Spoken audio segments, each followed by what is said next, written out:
Hi Savvy Sales subscribers. As you can see, I've changed my background again, back to the bookshelf. So I'm not sure which one I like better, and I don't know which one you like better. So instead of making an assumption, because this video is about making assumptions, would you tell me in the comments below which backdrop you like better? The bookshelf or the one with the blue wooden slates? Which leads me to this question. How many times have you walked into a sales appointment full of assumptions? As you glance around the prospect's office, you make a few more assumptions based on what you see. As you start to piece together a few facts that you may have gathered in your pre-call planning, and maybe from people who know your prospect, and then with the observations in the prospect's office, you start to think that you know this prospect in a certain way. Your certain way from your viewpoint. But the truth is, do you really know if your assumptions are true? Do you really know this prospect? Most of the time when people make assumptions, they're wrong. And that's bad for sales and for business.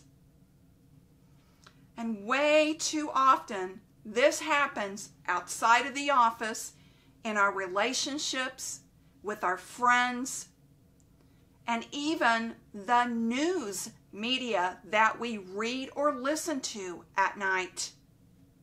We're always assumption gathering, and then we pass judgment based on assumptions, not facts. In this video, you're going to learn an important question to ask yourself so that you can keep assumptions in check and stop sabotaging your sales and business. Keep watching.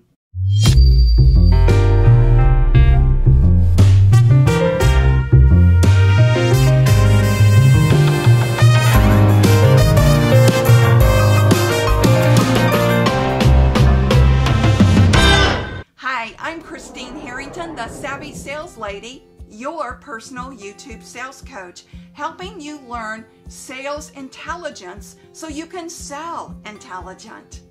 In Gerhard Swantner's Peak Performance Mindset Workbook, there's an exercise that he addresses about assumptions. I'm a certified Peak Performance Mindset trainer, and this always takes my clients off guard when they see this. And it's called Align Confidence with Judgment. Gerhard says this: success is the result of balancing confidence with judgment. When people get overconfident, their judgment decreases. Overconfidence can quickly turn to hubris, a cognitive distortion that can often lead to disastrous consequences. My dear daddy would call this getting too big for your britches. He was a character. Assumptions are bad for sales and your business. Here's a question to ask yourself to make sure you keep those assumptions in check. And that is, do I know this to be true? This is a question I often tell my coaching clients when they start down the assumption road. What may seem blatantly obvious from your viewpoint can be just the opposite for the person that you're passing judgment on. Here are a few examples that I often hear from my coaching client. The prospect isn't interested because he never called me back. It's Monday morning. The prospect didn't take my call because he's too busy. Everybody's super busy on Monday mornings.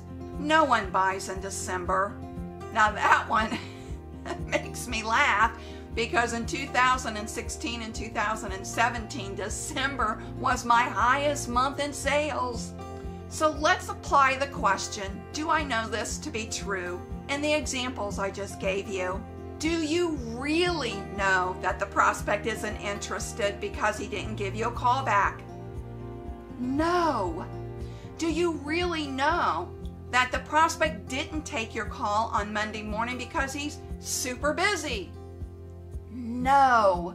Do you really know that no one buys in the month of December? Of course not.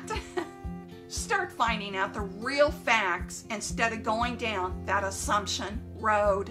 Work towards having a peak performance mindset. No limit thinking. Here's how. When you make assumptions and then pass judgment based on your assumptions, that makes you ineffective and small.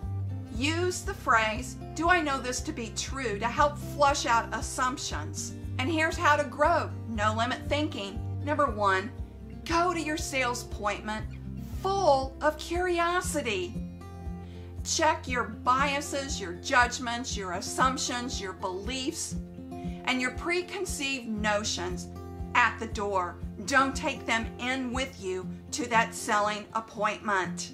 Number 2, during the sales appointment, every time you notice an assumption starting to brew up in your thoughts, ask yourself, "Do I know this to be true?" Then ask the prospect or the client a clarifying question so you can get at the real facts. Number 3, be aware where your thoughts take you. If you're the type of person that automatically jumps to conclusion without having all of the facts, and you're jumping based on a few, then you're being controlled by your emotions. And that is definitely bad for business. Another saying that my dear dad had was, "There's always 2 sides to every coin." And there is. Now I've got a challenge for you, and if you'll accept this challenge, will you give me a thumbs up on this video so I know you're in? And that challenge is this. I want to challenge you to challenge yourself to pay attention to your assumptions during sales calls this week. See where you pass judgment without having all the facts. See when you jump to conclusions. See the assumptions that you make before you go into that sales call. This could be nothing more than habit. And the best way to replace that habit is by asking yourself, "Do I know this to be true?" Now, if you're not a part of the Savvy Sales Lady community, I'd like to invite you to hit that subscribe button and the notification bell. Be a part of our community. It's a community for all salespeople. And if you haven't clicked on my free giveaway below, be sure and do that. But remember this, sales is a journey. It's not a quick trip around the block. See you on the next video.